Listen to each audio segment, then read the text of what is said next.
I recently celebrated Ponpon's birthday and decided to make a new mod. I did stream the whole mod making progress on Twitch as part of this celebration to show how I make these mods, where I also stream other games. This mod removes the clothes of the pandas to mimic their appearance from the original game.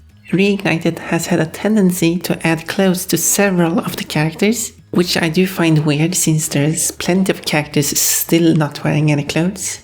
Especially since there are some pandas that are topless and some that are bottomless. I decided to make this mod because I thought it would be quick and easy to do over the course of one day, where I would combine the topless and the bottomless pandas into a single panda.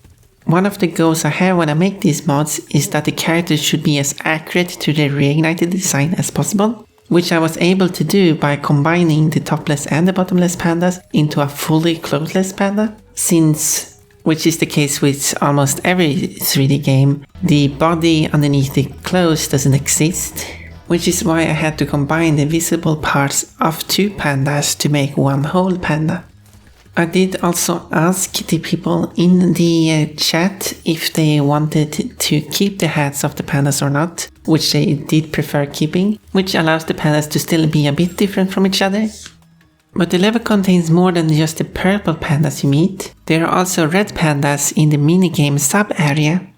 While working on this mod, I did notice that while the red pandas are using the same models as the other pandas, judging by the texture of itself, the red pandas are meant to use a different model. This results in the red pandas appearing incorrect in the game, which can be seen by the ears using the texture of the inside of the mouth, the teeth not showing up on their teeth, and a white pattern appearing on the right leg.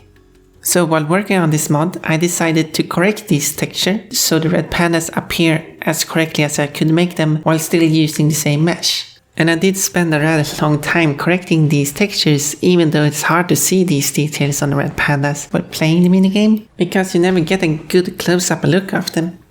If you want to use this mod, you can find download links in the description, where I have also added a link to my Twitch, where you can find me mostly playing different games. Thank you for watching, and I hope you like the work I've put into this mod.